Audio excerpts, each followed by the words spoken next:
Al via ieri il 76° Festival del Mandorlo in Fiore, sfilata da Piazza Municipio a Piazza Cavour dei gruppi folk e dei bambini del mondo.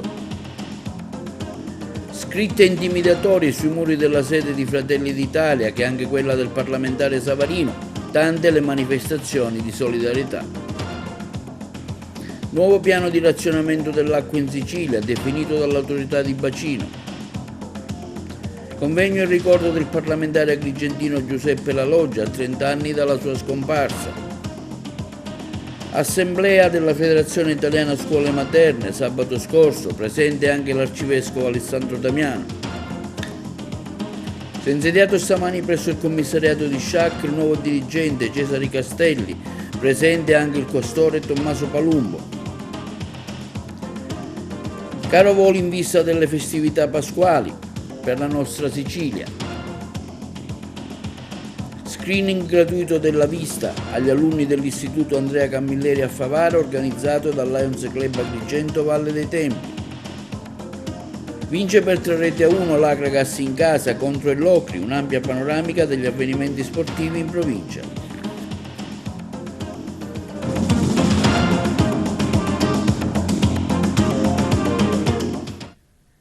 Buongiorno, benvenuti con l'appuntamento odierno del nostro telegiornale. Al via ad Agrigento la 76esima edizione della festa del Mandorlo in Fiore, con la sfilata dei gruppi folcloristici con i bambini del mondo da Piazza Pirandello fino a Piazza Cavour. Un carro allegorico ha aperto la manifestazione e il servizio.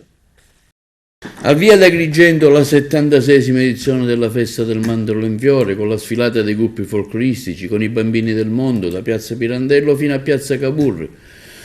Quindi l'esibizione dei gruppi alla presenza di gente, con uno spettacolo presentato da Giuseppe Moscato, un gallo allegorico ha aperto la manifestazione, con i gruppi folk agrigentini che hanno proposto balli e canti tradizionali del nostro folklore. La manifestazione promuove da sempre l'avvento precoce della primavera, proponendo il messaggio di pace e concordia tra i popoli, con il simbolo dell'amicizia, il tripode, che sarà acceso martedì dinanzi al Tempio della Concordia. La manifestazione proseguirà fino al prossimo 17 marzo con spettacoli al Palacongressi e al Teatro Pirandello, previsti anche mostre artigianato locale ed enogastronomia. Tra gli eventi collaterali anche quello del concorso Fotografo il Mandorlo, il balcone fiorito, la vetrina in fiore, quello di Agrigento Emozioni a cura dell'Associazione Dante Alighieri, sfilata di moda giorno 14 curata da Franco Anastasi a Casa Barbadoro, convegni sulla mandorla e laboratori del gusto. Dal 15 al 17 marzo lo Street Food Village in piazza Marconi e i mercatini del Mandorlo. Nella serata di sabato l'esibizione concerto di musica etnica degli Agricantus, Barbara Troia che ha cantato Rosa Balistreri e Mara Razza con 100% terrone. Il sindaco Miccichè ha commentato: oggi è stata inaugurata la 76esima edizione del Mandorlo in Fiore, una festa simbolo di pace e fratellanza tra i popoli, preludio di Capitale Italiana della Cultura 2025, un avvenimento importante per la nostra città. Un ringraziamento, continua il sindaco Miccichè, va alle forze dell'ordine, alle istituzioni, all'organizzazione, ai collaboratori, ai volontari per l'importante contributo che stanno offrendo e che rende possibile la riuscita di questa grande manifestazione che durerà fino alla prossima domenica. Un ringraziamento, afferma Miccichè, va alla cittadinanza e ai visitatori per la partecipazione e la calorosa presenza di questa magnifica domenica del 76esimo Mandorlo in Fiore organizzato dal Comune di Agrigento. Nella mattinata di oggi l'esibizione dei gruppi folk, i bambini del mondo, in piazza Cavour e al Palacongressi.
Scritte intimidatorie sono state trovate ieri nei muri della sede di Fratelli d'Italia, che è anche quella del parlamentare agrigentino di Fratelli d'Italia Giusy Savarino, in via Gioieni. Ampia la solidarietà verso la parlamentare regionale.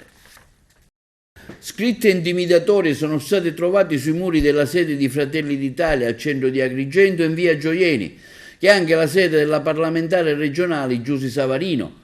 Come nazisti infami, in tanti anni di impegno politico, ha dichiarato la Savarino, non mi era mai capitato un atto vile del genere. Quella è una sede di ascolto e di confronto politico, un riferimento non solo per i tesserati di Fratelli d'Italia, ma per tutto il territorio provinciale. Sono amareggiato, ho personalmente avvisato il prefetto, il questore, i vertici del partito.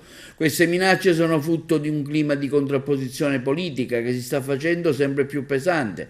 Le scritte riportano offese come nazisti infame, minacce. Se qualcuno pensa così di intimidirci, non ci conosce e non ci riuscirà, conclude l'onorevole Savarino. Solidarietà arriva anche dal presidente provinciale di Fratelli d'Italia Adriano Barba, che afferma come si tratta di un gesto vile che non ci scoraggia rispetto alla nostra azione politica. Attaccare la sede di un partito significa attaccare i valori della democrazia che riguardano tutti noi. È un chiaro intento minatorio quello di attaccare il nostro simbolo e la nostra sede. Anche il parlamentare Calogero Pisano esprime solidarietà all'onorevole Savarino e al gruppo dei Fratelli d'Italia, auspicando che i colpevoli vengano trovati al più presto. Il sindaco Miccichea afferma l'intolleranza e l'odio non hanno posto nella nostra società. Dobbiamo lavorare insieme per promuovere un clima di rispetto, dialogo e comprensione reciproca. Quindi il capogruppo di Fratelli d'Italia Simone Gramaglia al comune di Agrigento esprime profonda solidarietà all'onorevole Savarino, vittima di un vile atto intimidatorio presso la sua sede di via Gioieni. Sono sconcertato, afferma il consigliere comunale, per l'accaduto e mi auguro che le forze dell'ordine individuino immediatamente i colpevoli. Nessuna tolleranza verso chi propugna odio e violenza. Nuovo piano di razionamento dell'acqua definito in Sicilia dall'autorità di bacino a causa della siccità. Ce ne parla Margherita Trupiano. Nuovo piano di razionamento definito dall'autorità di bacino e misure per mitigare la siccità che comporterà una riduzione delle forniture d'acqua per garantire a tutti i territori l'approvvigionamento e contemporaneamente accelerare gli interventi per la mitigazione della siccità. E saranno 3 i cantieri per la trivellazione di nuovi pozzi aperti da Sicilia Acque. A Caltabellotta, nel campo Favara di Burgio, incontrata Zacchia Prizzi. In quest'ultimo i lavori sono cominciati da pochi giorni. Nel frattempo è stato definito con l'autorità di bacino un nuovo piano di razionamento dopo quello scattato a gennaio. Saranno complessivamente 93 i comuni serviti da Sicilia Acque, compresi nelle province di Agrigento, Caltanissetta, Enna, Palermo e Trapani, per un bacino di circa 850.000 residenti. Le riduzioni della portata d'acqua saranno comprese tra il 10 e il 45% a seconda degli acquedotti che alimentano i serbatoi comunali. Le punte maggiori sono previste in 15 centri del Nisseno e dell'Agrigentino che dipendono dal sistema Fanaco. La decisione è stata presa di concerto con le autorità regionali e conseguente alla situazione di severità idrica in atto in Sicilia e tende a conciliare il soddisfacimento del fabbisogno delle persone con la necessità di salvaguardare gli invasi. Entro il mese di marzo è prevista la conclusione della trivellazione a Caltabellotta di un nuovo pozzo ed entro aprile si prevede di rendere operativo l'altro pozzo sulla falda Favara di Burgio. Ricordato a 30 anni dalla morte il parlamentare agrigentino onorevole La Loggia con un convegno presso la chiesa San Nicola preceduto da una santa messa. Noi eravamo sul posto. Una cerimonia oggi, un ricordo, una messa dedicata a un grande della politica non solo agrigentina ma anche italiana, La Loggia. La Loggia noi dobbiamo tanto perché lui, figlio di Enrico La Loggia, crede in una vera autonomia siciliana, ad un risveglio, ad un riscatto della Sicilia e ecco, con la Sicilia anche il meridione. Per cui ricordare a 30 anni dalla morte l'onorevole Giuseppe La Loggia significa capire cosa bisogna fare per un futuro migliore per quest'isola. Senatore, un momento bello questo, un ricordo di suo padre con una funzione anche religiosa. È un grande ricordo, il ricordo di un uomo come credo purtroppo non ce ne siano più, e la Sicilia ne avrebbe tanto bisogno di uomini come lui che avevano un progetto, non risolvere qualche problema di qualcuno, ma risolvere i problemi della Sicilia. Speriamo che qualcun altro arrivi. Cosa dire del senatore, dell'onorevole La Loggia che tanto ha fatto per la nostra città ma anche per la nazione?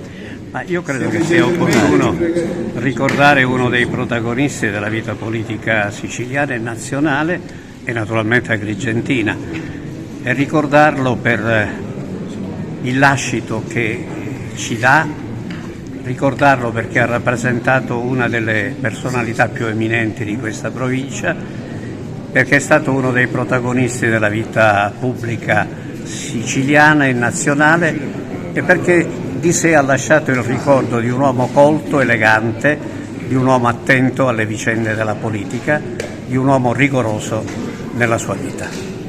Lei ha deciso di presenziare a questo evento in ricordo di una personalità della politica non solo agrigentina.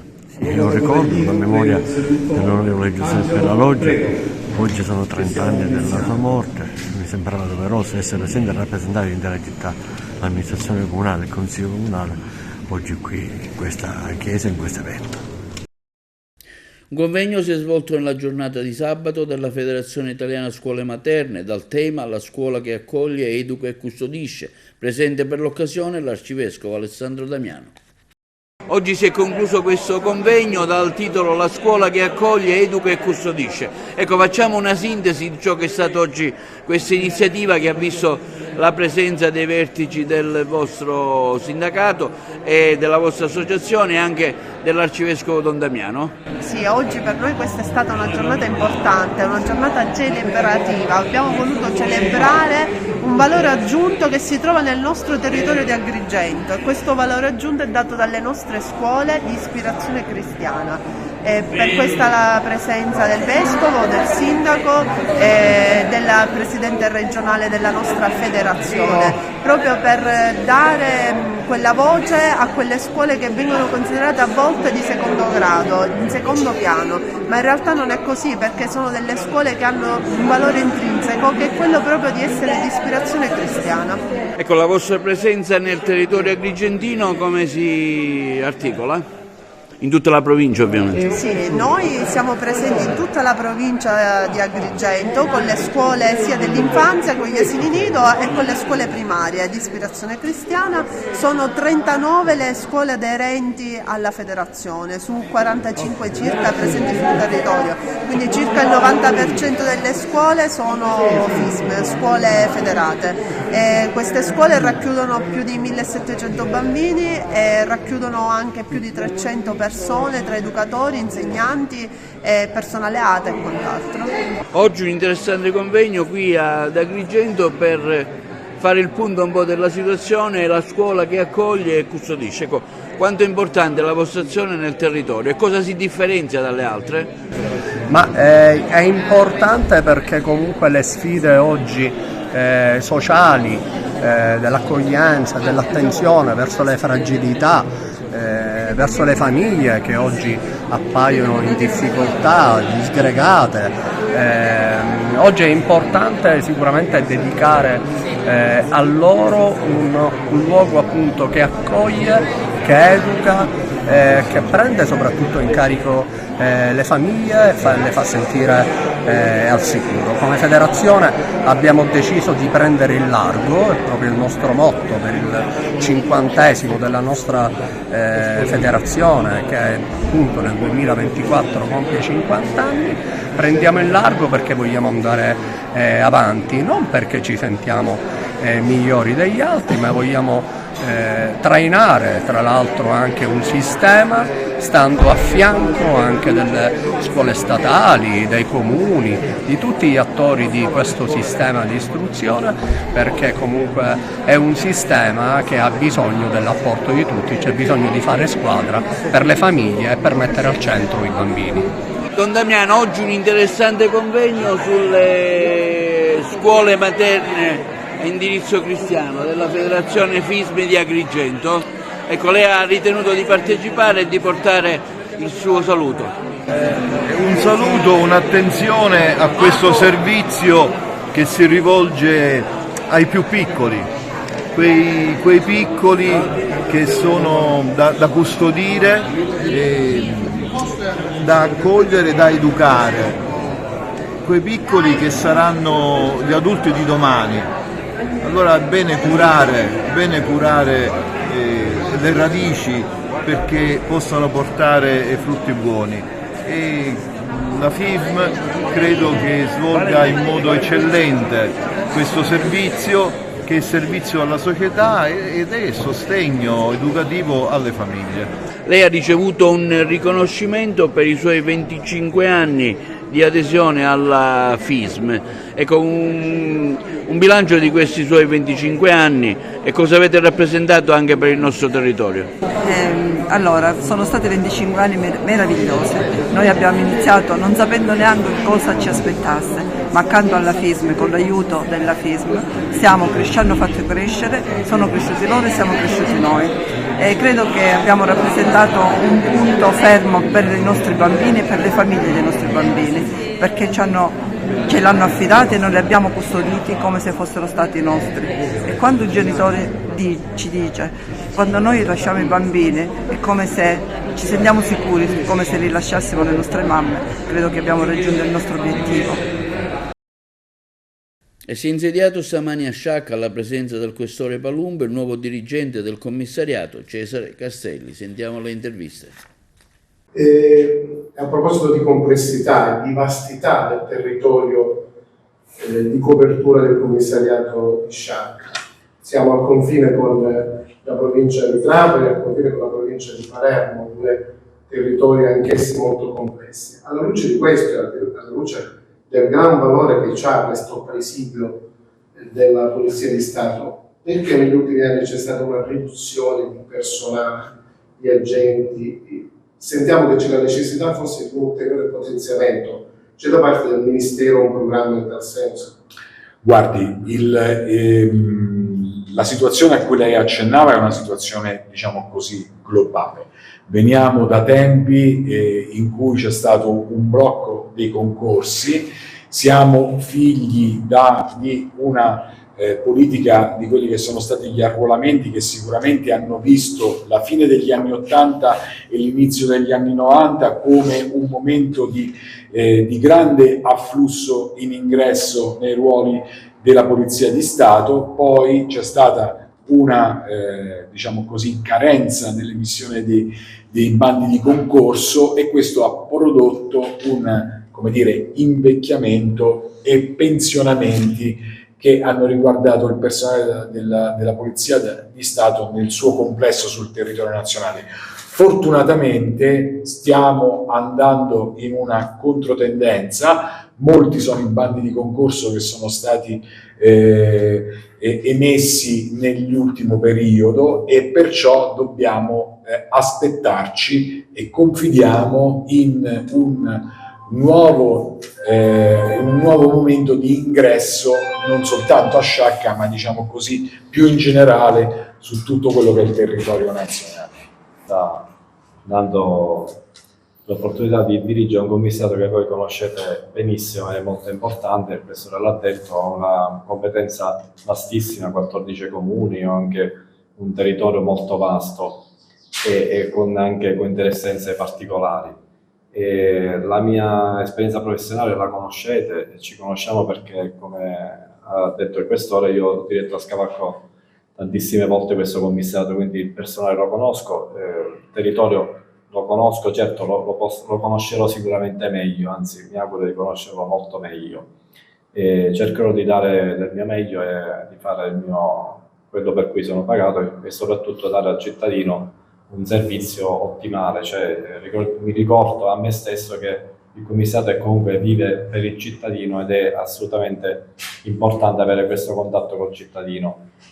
Ho sempre detto nelle altre realtà che adotto diciamo, la cittadinanza in cui vado a prestare servizio, quindi ho adottato gli Empedoclini, i Palmesi, i Canicatinesi, i Ricatesi e finalmente dopo tanti anni anche i Saccensi, quindi sono onorato di dirigere questo commissariato e di essere l'autorità locale di questa cittadinanza così bella e così prosperosa.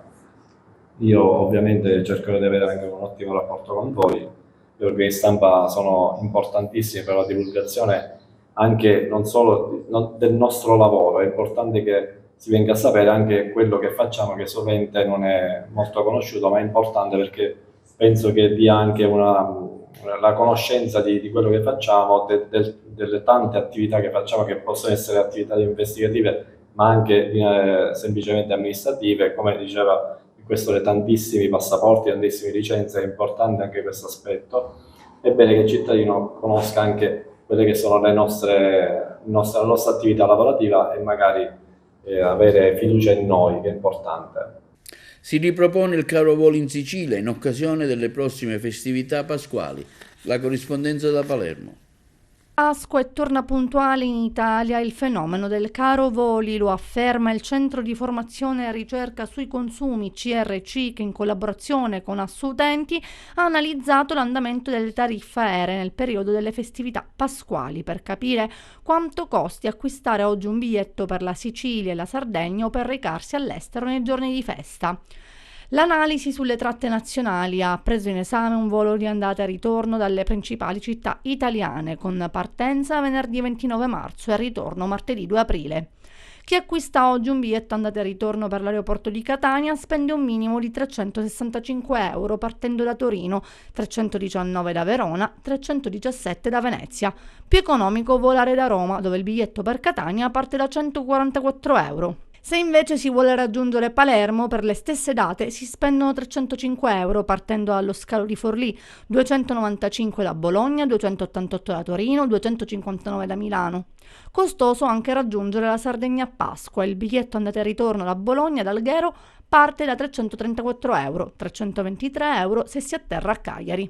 A tali cifre occorre poi aggiungere la spesa per il bagaglio a mano, la scelta del posto a sedere, balzelli che fanno salire enormemente il costo finale. Molti gli italiani che approfitteranno nei giorni di festa per andare all'estero e visitare una capitale europea. In questo caso, partendo nella mattinata del 29 marzo e rientrando nel pomeriggio sera del giorno di Pasquetta 1 aprile, chi acquista oggi un biglietto spende un minimo di €489 per volare da Roma ad Amsterdam, 455 da Milano a Berlino, 336 da Roma a Madrid ed ancora €302 da Roma a Copenaghen, 254 da Milano a Barcellona.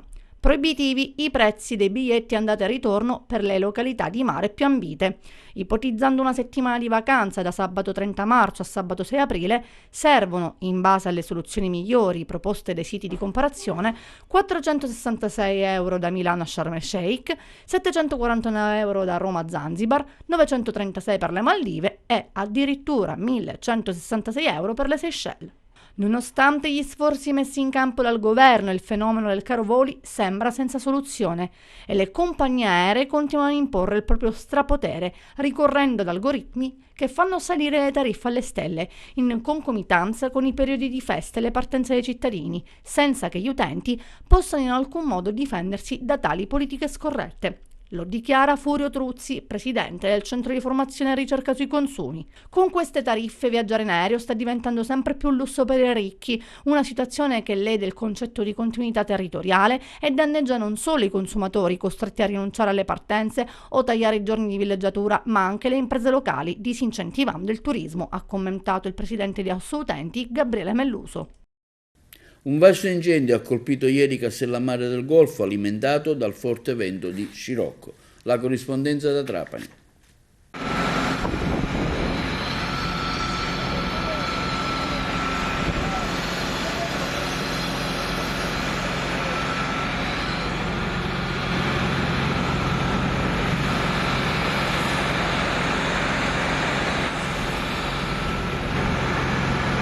Un attacco al territorio, questa è una sfida bella e buona, è quasi lanciarvi un messaggio. Noi, nonostante i proclami, nonostante tutte le lezioni di educazione ambientali, facciamo quel che vogliamo. Assolutamente, per me è un vero e proprio atto intimidatorio, un fronte di fuoco che parte da località Madonna di Fatima, non dal ciglio della strada, quindi una cosa fatta a mio avviso non da menti malate ma da menti criminali. Sono arrivati i Canadair ma non hanno potuto operare per troppo vento che c'è, sono tornati indietro, siamo stanchi, siamo sfiniti. Era intervenuto un Canadair dalla Mezzia Terme ma è dovuto rientrare alla base perché non solo non è potuto intervenire sul fronte dell'incendio ma non è potuto nemmeno atterrare all'aeroporto di Punta Raisi in modo da averlo qua vicino. Partito dalla Madonna di Fatima e poi ha preso tutto il sopra del Belvedere e il vento non ci ha aiutati per niente. Ringrazio sempre il dottore Parrinello e il dottor ingegnere Cocina che ha attivato tutte le associazioni di protezione civile, compreso la Fire Rescue, compreso la Croce Rossa. Malgrado siamo ancora nel mese di marzo, comincia la stagione degli incendi. Negli anni passati si erano fatte parecchie riunioni, ma quest'anno abbiamo iniziato per tempo, sono state già fatte 3 riunioni in prefettura per affrontare il tema. L'incendio è partito circa tra le 19:45 e le 20, tutta la notte che siamo qui. Sicuramente il patrimonio boschivo che si sta perdendo non ha un valore inferiore. I soggetti che vanno tenuti sotto controllo conoscono molto bene la realtà, è stato dato fuoco in maniera molto sofisticata, nel senso da soggetti che sanno quello che fanno. Non è un incendio assolutamente come tutte quelle che accadono, è un incendio causato da mano criminale. Parliamo per ora di circa 600-700 ettari andati in fumo, non c'è una quantificazione del danno, ma la cosa che mi fa veramente stringere il cuore è che è stata interessata una zona dove è presente una senteristica importante e sicuramente tutto è andato perduto. In un giorno dove veniva celebrato il premio Città di Castellammare del Golfo, quasi una sfida. Sì, infatti io la interpreto in questo modo. Purtroppo sono convinto che si tratta di una vera e propria sfida alle istituzioni, non si tratta di un atto individuale, non si tratta di un atto di una mente malata, ma non può accadere che ai primi di marzo già noi andiamo dietro all'emergenza incendi e mi rendo conto che è una guerra difficile da combattere. Non c'entra nulla proprio il tempo in questo caso, nel senso c'entra il vento, ma è tutto verde, non siamo qui ad agosto o a luglio. Mentre noi stavamo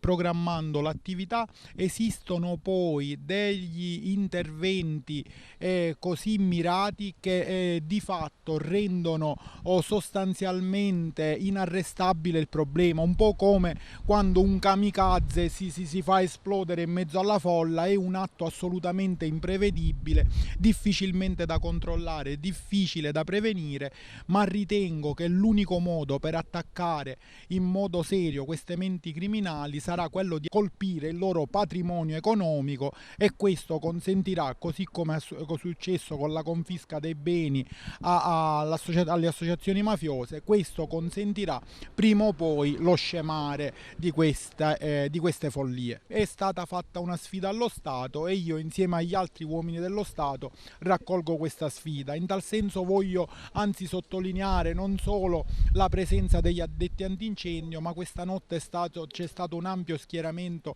anche di Guardia di Finanza, Polizia e Carabinieri che sono sempre al nostro fianco, e insieme a loro questa sfida la combatteremo e la vinceremo. Un docente di un istituto superiore di Sant'Agata Militello è stato sospeso per un anno dalla propria attività per presunte molestie nei confronti di alcune studentesse. Alla base del provvedimento le risultanze investigative degli agenti del Commissariato di Polizia di Stato di Sant'Agata di Militello, condotte sotto la direzione della Procura della Repubblica di Patti. Secondo quanto si apprende da un comunicato stampa, il docente è provvisoriamente accusato di 2 violenze sessuali consumate e 2 violenze tentate a carico di 4 studentesse minorenni frequentanti l'istituto presso cui insegna.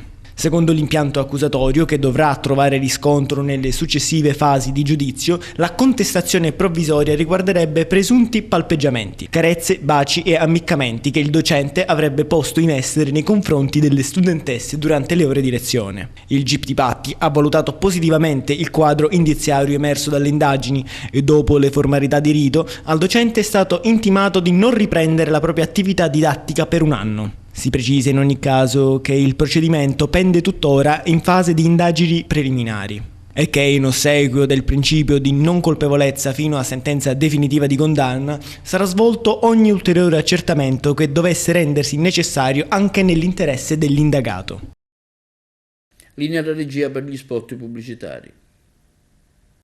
Screening gratuito della vista agli alunni dell'Istituto Comprensivo Andrea Camilleri di Favara, organizzato dal Lions Club Agrigento Valle dei Templi. Il servizio.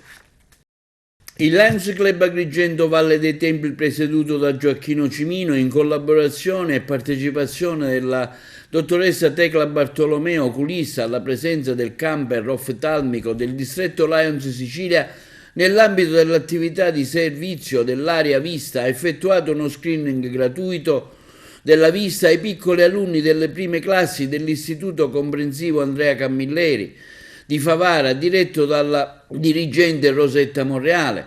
Sono stati sottoposti a screening oculistico 56 bambini, rilevando in 16 di loro la necessità di un controllo più approfondito da parte del medico specialista di fiducia delle rispettive famiglie, e per questo a loro segnalato.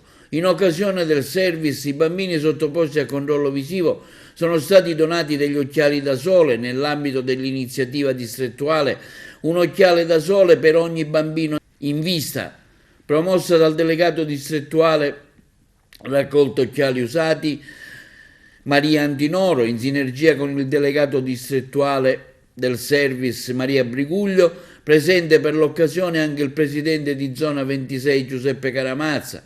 La delegata alla raccolta degli occhiali, Maria Antinoro, presente al service, ha illustrato l'iniziativa proposta e la sua importante validità per la salute degli occhi ai piccoli alunni felici del dono ricevuto. La dirigente scolastica Rosetta Monreale ha quindi rilevato l'importanza del servizio svolto dai soci lounge, ringraziandoli per l'attività svolta. Il presidente Cimino ha ringraziato gli intervenuti, evidenziando l'incessante attività del club a supporto di chi ha bisogno, confermando la volontà dei soci di continuare a svolgere costantemente il servizio alla comunità. Oggi bellissima iniziativa all'Istituto Camilleri. I ragazzi delle classi prime di scuola primaria hanno usufruito, grazie all'intervento dei Lions Valle dei Templi, di una visita oculistica. Una cosa poi interessante per i bambini è stato l'omaggio degli occhiali da sole a ciascun alunno. Un occhiale da sole per ogni bambino in vista è la campagna promossa dal distretto Lions 108 YB Sicilia, dal nostro governatore Daniela Macaluso. Andiamo ai Lions nelle piazze, nelle scuole per lo screening, per proporre lo screening ai bambini e donare un paio di occhiali da sole. Etna Comics, un evento che si terrà dal 6 al 9 giugno, il Festival del Fumetto e della Cultura Pop al Centro Fieristico Le Ciminiere di Catania. La corrispondenza. Ritorna Etna Comics 2024 con un omaggio a Luigi Pirandello firmato da Zero Calcare, primo grande ospite della 12ª edizione del Festival Internazionale del Fumetto del Gioco della Cultura Pop, in programma dal 6 al 9 giugno al Centro Fieristico Le Ciminiere di Catania. Una scelta che coniuga l'intenzione dello staff di aprire un nuovo corso legato ai grandi autori siciliani con quella di affidare un illustre protagonista della letteratura come Pirandello alla matita di un artista capace come pochi di rappresentare visioni e contraddizioni dell'essere umano. In un mondo in continuo cambiamento, in cui la comunicazione vola frenetica come le lancette di un orologio che scandisce il tempo inesorabilmente, con regole e modalità in continua evoluzione, Etna Comics accende dunque i riflettori sulla metafora pirandelliana della la maschera, attuale più che mai in una realtà in cui a predominare sembra essere ormai l'immagine nel mondo social. Un'edizione di rilancio, di cambio passo di Etna Comics. Abbiamo dedicato il manifesto a un grande autore siciliano, il nostro premio Nobel Luigi Pirandello, e su questa falsariga di innovazione anche del modo di raccontare la letteratura, del modo di raccontare le storie, abbiamo chiesto a Zero Calcare di realizzare proprio questa affiche che un po' racconta perfettamente quello che noi vogliamo dire con Etna Comics, cioè il trade union tra i nuovi modi di comunicare e la storia della letteratura, e ovviamente anche un tocco di creatività e colore che non guasta mai. Etna Comics diventa figlia di Catania, ancora di più. Utilizzeremo degli spazi esterni alle ciminiere, tipo vicino alla stazione, Piazza Giovanni XXIII, via Archimede, e utilizzeremo, il Comune ci ha dato la possibilità di utilizzare alcune stanze del Palazzo della Cultura per fare una mostra che sarà aperta al pubblico e gratuita, in cui racconteremo i 70 anni della TV con delle opere del maestro Cavazzano. Sarà molto interessante anche perché, insomma, ripeto, aperto al pubblico, ci permetterà anche di intercettare un pubblico che diversamente magari non vede o comunque non ha modo di poter far parte del mondo di Etna Comics. Sugli ospiti ci stiamo lavorando abbiamo breve qualche conferma di ospiti che vengono dal mondo del cinema, quindi non mi fate sbottonare. In questi giorni faremo una serie infinita di annunci di ospiti che sono in cantiere già da diverse settimane. Abbiamo aspettato il lancio del manifesto per fare tutti gli annunci possibili. Passiamo dallo sport. Vince per 3-1 l'Akragas in casa contro la squadra dell'Ocri. Il servizio di Lentini. Alla fine dei 90 minuti è l'Akragas a brindare alla vittoria e alla conquista di 3 punti importanti che la proiettano verso posizioni più tranquille e a più 11 punti sulla zona play-out, che significherebbe salvezza diretta. Tutto questo a 7 giornate dalla fine del campionato e con 3 gare da disputare interne contro Novegea, Acireale e Portici. Ma non è tutto, è filato liscio nei primi 45 minuti per l'inopinato vantaggio della compagine ospite che colpiva a freddo al 26esimo con Costa, che sfruttava alla perfezione una solitaria ripartenza veloce e micidiale che il bravo Garufo non riusciva a deviare. Sono stati attimi di grande paura, poi ha prevalso la forte reazione dell'intera squadra e nel secondo tempo ha saputo ribaltare il risultato. Una gara dai 2 volti con un secondo tempo più accorto che da parte biancazzurra che prende le redini del gioco e che ha messo con le spalle al muro il grindoso e battagliero Locri, che sta lottando, ricordiamo, a denti stretti per salvare la categoria. Inizia Grillo al 55esimo che pareggia su assist di Ruffino, un gol salutare che suona la carica all'intero gruppo, che ora si proietta avanti con maggiore convinzione. E così, dopo alcune sortite, ecco arrivare la rete del sorpasso. L'arbitro assegna un penalty per un vistoso fallo in area avversaria su Di Mauro. Dagli 11 metri Literi trasforma. È il suo 4º gol stagionale. Il Locri subisce la forte pressione dell'Akragas, che cerca di reagire ma viene punito inesorabilmente dal capitano biancazzurro Cipolla. Infatti, in pieno recupero, esattamente al 93esimo, l'Akragas batte un calcio d'angolo al centro dell'area avversaria. Il bravo difensore centrale akragantino anticipa tutti e con una zambata segna per la 3ª volta. Esplode di gioia lo stadio Esseneto, il traguardo della salvezza adesso è più vicino e domenica prossima sarà sfida al Valentino Mazzola con il locale San Cataldese. Ma vediamo quali sono stati i risultati di questa 30ª giornata. Real Castelnuovo Canicattì 1-1. Castrovilla Renovigia Virtus 1-1, Akragas Locre 3-1, Gioiese San Luca 2-1, Licata Siracusa 0-5, Ragusa Città di Acireale 2-0, Trapani Reggio Calabria 3-1, Vibonese San Cataldese 0-0.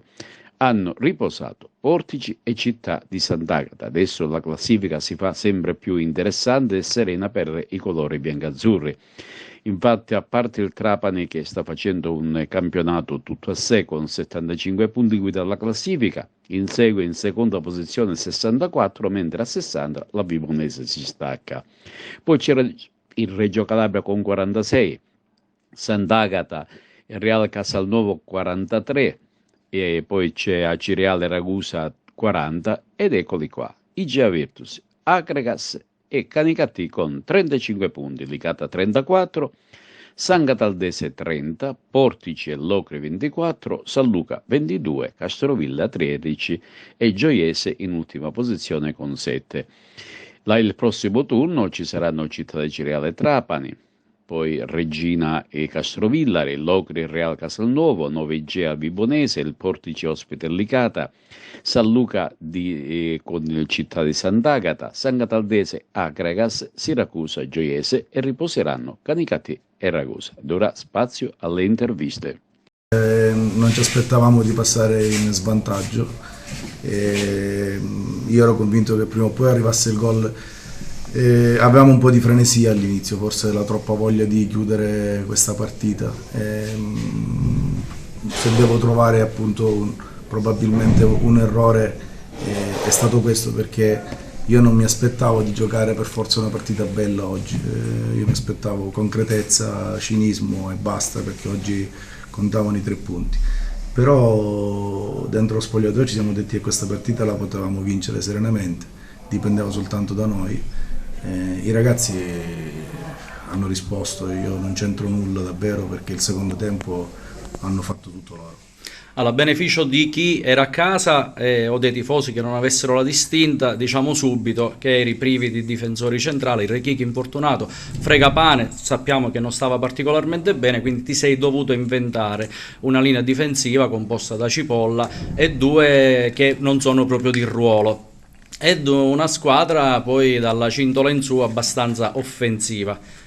Se ti dovessi rispondere che siamo abituati, tu sei d'accordo con me, perché credo che dall'inizio purtroppo noi siamo falcidiati continuamente da infortuni, anche pesanti, perché oggi eravamo senza Richichi, senza Fragapane, per cui eravamo senza quasi metà linea difensiva, però siamo abituati, e questa continua ad essere una delle soddisfazioni più grandi per me, perché chiunque entra in campo riesce veramente a dare tutto, ma non solo da un punto di vista del cuore, che per me lì è quasi scontato, riesce a dare tutto bene anche da un punto di vista della disciplina tattica. Mister, oggi l'Acregas ha giocato e vinto di squadra, grande prova del collettivo, 3 punti fondamentali, pesanti per la salvezza. Sì, io ho detto dentro lo spogliatoio anche questo prima della partita: siamo adulti, siamo grandi, guardiamoci bene in faccia, guardiamo la realtà, non ci nascondiamo dietro ad un dito, perché vincendo oggi secondo me raggiungevamo quel 99% di percentuale che si riferisce alla salvezza, e sono convinto che oggi noi abbiamo raggiunto quel 99%, ci manca lo 0,1 e quindi non significa appagarci, non significa sederci, però anche adesso è giusto dire le stesse cose che ho detto ai ragazzi per la partita, dircene anche qui in conferenza: noi oggi siamo al 99% salvi. Sulla prova del collettivo, mister? No, io rispondendo alla domanda che faceva riferimento alla mancanza di tanti giocatori, questa è la risposta. La risposta è la risposta di questi ragazzi che qualcuno ho visto commentare, forse questo mister cambia troppo ogni tanto durante l'anno nei commenti, però se non cambio vuol dire che mi devo spogliare io, devo fare spogliare il mister in seconda, devo fare spogliare il mister dei portieri. Sono stato sempre costretto a dovermi inventare qualcosa, ma per colpa e responsabilità di nessuno, semplicemente perché tra infortuni e squalifiche noi non siamo mai stati al completo, mai stati al completo. Mister, la gara era molto delicata, aver subito quel gol, abbiamo battuto un calcio d'angolo, la squadra si è trovata tutta avanti, il contropiede è stato micidiale. Però devo dire che non eravamo messi male, c'è stato un infortunio di Sanseverino che è scivolato, su una pozzanghera. Infatti il ragazzo a fine primo tempo si è voluto scusare, io gli ho detto che non c'era nulla da scusarsi. Impossibile che si deve scusare. Perché non esiste, voglio dire, il campo, molti sono venuti qui a lamentarsi del campo, ma i primi a lamentarci siamo noi, perché noi avremmo voluto giocare le partite in un campo completamente diverso, perché siamo convinti che se abbiamo tante volte espresso un bel gioco, figuriamoci anche per noi in un bel campo. E quindi il gol che abbiamo preso dell'1-0 è stato purtroppo un infortunio, voglio dire, non su San Severino, ma non c'è stato uno sbaglio, un errore tattico. C'è stato un miglioramento palese in Litteri, perché evidentemente davvero era condizionato dagli infortuni e il ragazzo sta crescendo e si vede. Però ribadisco una domanda che periodicamente ti ho fatto: è un gruppo di giovani davvero assatanati. Scusa, mi lasci passare questo termine, perché Di Mauro oggi è stato incontenibile. Poi è entrato Ruffino, che non lo conoscevamo, obiettivamente ci siamo chiesti chi è sto ragazzo, è entrato subito in partita, così come tutti gli altri. Così come Liga, così come Gonzalez, che l'avete visto giocare dall'inizio contro il Casalnuovo, oggi ha giocato poco, così come Inzerillo, così come Casa di Dio. Io dico che in futuro, non l'avrei voluto dire oggi, l'avrei voluto dire forse più in là, però dico che in futuro chiunque dovesse rivestire dei ruoli interno all'Agragas, io dico di non disperdere questo gruppo che c'è lì dentro, perché è veramente un gruppo meraviglioso, su tutti i punti di vista, non soltanto sotto il profilo calcistico, ma anche sotto il profilo, come dicevi tu bene, caratteriale. Vediamo ora un'ampia panoramica sportiva degli avvenimenti di calcio nella giornata di ieri, curata sempre da Carmelo Lentini. In eccellenza Girone A è stato un turno favorevole per le compagini agrigentine di questa categoria. Sia Pro Favara che Sciacca hanno vinto fuori casa e a suon di gol. Pro Favara sfavillante sul campo del fanalino di Coda Mazzara, stesso discorso per lo Sciacca, che piega i padroni di casa dell'Aspra e si proietta verso la zona playoff.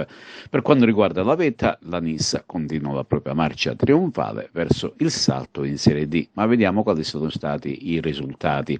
Aspra Unitas Sciacca 2-4, l'Athletic Club Palermo ha perso in casa con l'Accademia Trapani per 0-2, la Nissa ha vinto a Castellammare per 3-0, come anche il Mazzara 46 che si è imposto a Castelvetrano contro la Folgore per 3-1. Vittoria esterna del Don Carlo Misilmeri per 3-0 sul campo del Fulgatore. La Pro Favara ha vinto fuori casa a Mazzara 4-0.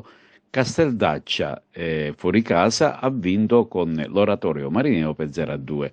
L'unica partita senza reti è stata quella tra Castelbuono e Geraci, terminata appunto 0-0. Invece è stata una giornata molto atipica quella della 23esima giornata di promozione Girone A. 2 gare non si sono disputate per rinuncia di 2 squadre. Stiamo parlando di Empedoclina e di Carenze. La compagine Granata non si è presentata sul campo di Alcamo, mentre la seconda non si è presentata a Marsala. Per quanto riguarda le altre agrigentine, il Casteltermini cede in casa con il capolista San Giorgio Piana. Il Gemini invece si arrende sul campo dello Monaco contro la Parmonval. L'unica squadra a vincere è stata quella del Camarate, che ha battuto la Giardinellese. E questo è tutto per TV Notizie, vi diamo appuntamento alle prossime edizioni e vi auguriamo una buona serata.